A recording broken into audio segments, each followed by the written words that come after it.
हम जो कुछ भी याद करते हैं वो 24 घंटे तक हम याद रख सकते हैं। और आज क्योंकि इंफॉर्मेशन ओवरलोड बहुत ज़्यादा है, एक के बाद दूसरी इंफॉर्मेशन, अभी हम यहाँ से जाएंगे, टीवी देखेंगे, न्यूज़ देखेंगे, किसी से फ़ोन पे बात करेंगे, व्हाट्सएप के मैसेजेस पढ़ेंगे, इंटरनेट पे सर्फिंग करेंगे और कुछ कुछ करेंगे, तो वो सब कुछ भी तो लोड हो रहा है ना। तो क्या होता है कि इनफैक्ट जो ब्रेन के ऊपर रिसर्च करी गई है उसके अकॉर्डिंगली हमारा ब्रेन, किसी का भी हो, चाहे आपका ब्रेन है चाहे मेरा ब्रेन है, ऑन एन एवरेज 24 आवर्स तक तो उस इंफॉर्मेशन को रखता है। उसके बाद हमारी फर्स्ट फॉरगेटिंग साइकिल शुरू हो जाती है, हम भूलना शुरू हो जाते हैं। तो पहला रिवीजन कब होना चाहिए? विद इन 24 आवर्स होना चाहिए। और फिर जो हम 24 आवर्स में रिवाइज करते हैं वो लगभग अगले 7 दिनों तक हमारे दिमाग में रहता है। ठीक है, अब एक बार रिवाइज कर लिया ना तो उसकी रिटेंशन जो है बुद्धि में रहने की वो थोड़ी लंबी हो जाती है, 7 दिनों तक रहता है। 7 दिनों के बाद हमारी सेकंड फॉरगेटिंग साइकिल शुरू हो जाती है। तो हमें सेकंड रिवीजन कब करना चाहिए? 7 दिनों के अंदर। और उसके बाद हमें मंथली करना चाहिए। ठीक है, जो हमने 7 दिन बाद किया वो लगभग मंथ तक हमको याद रहता है।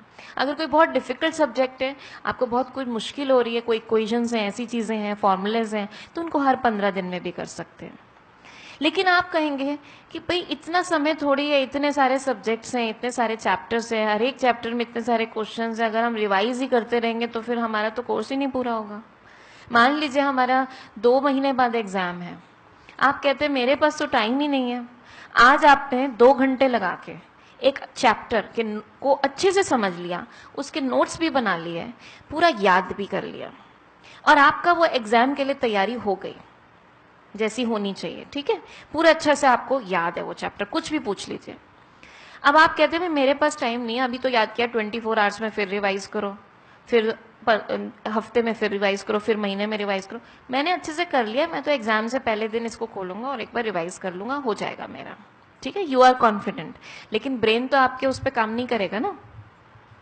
24 आवर्स में आपने रिवीजन नहीं किया। अब चलो पहले ये बताइए कि रिवीजन करने में कितना टाइम लगेगा। अगर 2 घंटे में आपने फर्स्ट लर्निंग करी है, तो फर्स्ट लर्निंग मतलब 120 मिनट्स में आपने करी, 2 घंटे मतलब 120 मिनट्स, तो रिवीजन करने में कितना टाइम लगेगा? 120 मिनट्स लगेंगे। रिसर्च ये बताती है कि हमें 1/10 टाइम लगता है लगभग ऑफ द फर्स्ट लर्निंग। अगर 120 मिनट्स हमें याद करने में लगा है तो 12 मिनट्स के करीब हमको लगेगा उसको रिवाइज करने में। और अगर हम इन टेक्निक से याद करते हैं तो हम शायद 7-8 मिनट में भी कर सकते हैं रिवाइज उतने पार्ट को। तो अब 24 घंटे में 10 मिनट, एक दिन हफ्ते में 10 मिनट और महीने में 10 मिनट। अगर 2 महीने बाद मेरा एग्जाम है तो उस 2 घंटे के ऊपर मुझे आधा घंटा और देना है। लेकिन आप कहते हैं मुझे रिवाइज करने की जरूरत नहीं है। अब क्या होगा? 24 घंटे बीत गए, आपने रिवाइज नहीं करा, आपकी पहली फॉरगेटिंग साइकिल शुरू हो गई। ठीक है, 7 दिन बीत गए, आपने तो भी रिवाइज नहीं करा, आपकी सेकेंड फॉरगेटिंग साइकिल भी शुरू हो गई। और महीना हो गया, 30 डेज हैव गॉन, ना आपने मेंटली रिवाइज किया ना उसको एक बार भी देखा। तो अब क्या होगा? अगर आप खोलते हैं कितना याद होगा? 30 डेज से आपने उसको कुछ नहीं देखा, तो लगभग आपको बस ऐसा लगेगा पड़ा पड़ा सा है, काफी कुछ भूल जाएंगे। लेकिन आपको अभी भी कॉन्फिडेंस है, मुझे तो सब याद है, एग्जाम से पहले दिन उसको खोल के देख लेंगे। तो अब जब 2 महीने बाद वाला एग्जाम है और उसमें 2 दिन की छुट्टी है और आपके 12 चैप्टर्स आने वाले हैं, उसमें से 10 चैप्टर्स आपने ऐसे कर करके रखे हुए हैं और केवल 2 चैप्टर्स आपको नहीं याद करने हैं। ठीक है, दिस इज द सिचुएशन। ऐसा ही होता है ना हम जब तैयारी करते हैं तो।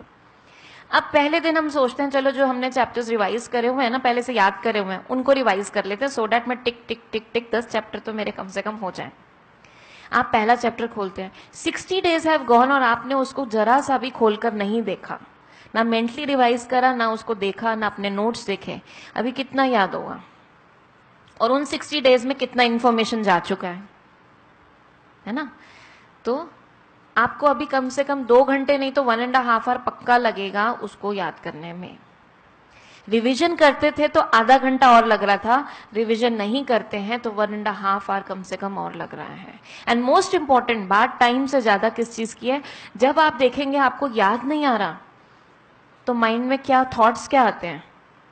मैं तो भूल रही हूँ, मुझे तो कुछ भी याद नहीं आ रहा, ये तो मेरा चैप्टर बहुत अच्छे से किया हुआ था, कितना टाइम लगा के मैंने किया था। तभी तो मैं पढ़ती नहीं हूँ। मैं मम्मी को कहती हूँ कोई पढ़ने लिखने का फायदा नहीं है, कितना भी पहले प्रैक्टिस कर लो, कितनी भी तैयारी कर लो, एग्जाम में कुछ काम तो आता नहीं है। मेरी मेमोरी बहुत खराब है, सारे रॉन्ग बिलीफ सिस्टम्स आने लगते हैं, जबकि आपकी मेमोरी परफेक्ट है, आपने मेहनत अच्छी की है, लेकिन ब्रेन की साइंस का ना पता होने के वजह से आपने रिवीजन ठीक से नहीं करी।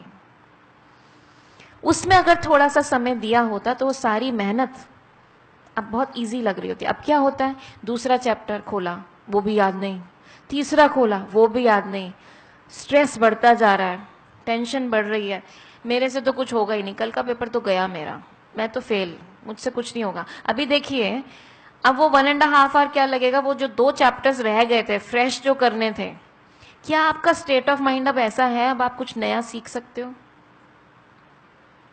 पेट में कुछ कुछ होने लगेगा, मम्मी छुट्टी कर लूं मैं, मुझसे नहीं हो रहा, पता नहीं, तो मम्मी कहेंगी सारा साल तो तूने इतनी अच्छे से पढ़ाई करी, तू तो मेरे से कहती मम्मी ऑलमोस्ट सारा कोर्स हो गया। अभी क्या हुआ? होता है ना ये हमारे साथ। और फिर हमें समझ ही नहीं आता कि क्या मेरी मेहनत में कमी है। पेरेंट्स भी कहते हैं पता नहीं बच्चे पढ़ते तो सारे टाइम रहते हैं, रिजल्ट नहीं आता उनका। तो इसको फॉलो करना है। इतना समय मैंने इस चीज पे इसीलिए लगाया कि जिससे हम इस बात को समझें, हम गलत बिलीफ सिस्टम्स नहीं लेकर आए अपनी मेमोरी के लिए। आप बहुत मेहनती बच्चे हैं और बहुत अच्छे से पढ़ाई करते हैं, उसी के अंदर अगर ये रिवीजन प्लान 24 घंटे में एक बार, ज्यादा समय नहीं लगेगा। और रिवीजन करने का टाइम कौन सा सबसे अच्छा होता है? रात को सोने से पहले। अगर सारा दिन जो आपने पढ़ा है, सोने से, मान लीजिए आप 10 बजे सोते हैं, तो 9 से 10 का जो टाइम है वो मेरा रिवीजन टाइम हो। क्यों? क्योंकि जब हम सोते हैं हमारा ब्रेन नहीं सोता है, बॉडी रेस्ट करती है। ब्रेन का वो सारे दिन में जो इंफॉर्मेशन लिया उसका वो रीऑर्गेनाइजेशन टाइम होता है। तो जो आप लास्ट में इंफॉर्मेशन लोगे, ब्रेन स्पेशली उस इंफॉर्मेशन को ज्यादा अच्छे से रीऑर्गेनाइज करेगा, सेटल करेगा आपके ब्रेन में, मेमोरी बैंक में। और क्योंकि रिवीजन में 1 घंटा मतलब 60 मिनट्स, मतलब 600 मिनट्स की पढ़ाई को आप 60 मिनट्स में रिवाइज कर रहे हो, तो ज्यादा चीज को कम टाइम में कर रहे हो। बहुत सारी चीज आपने 1 घंटे में कर ली, तो वो रात को जब रीऑर्गेनाइजेशन होगा तो कितने अच्छे से सेट हो जाएगा, राइट? अब हम क्या करते हैं, मूवी देखते देखते, टीवी देखते देखते सो जाते हैं, तो फिर क्या होता है, उसी की रीऑर्गेनाइजेशन होती रहती है। जब सुबह उठते हैं तो पहला थॉट उसी का आता है। तो चेक करें हम इस चीज को, ठीक है।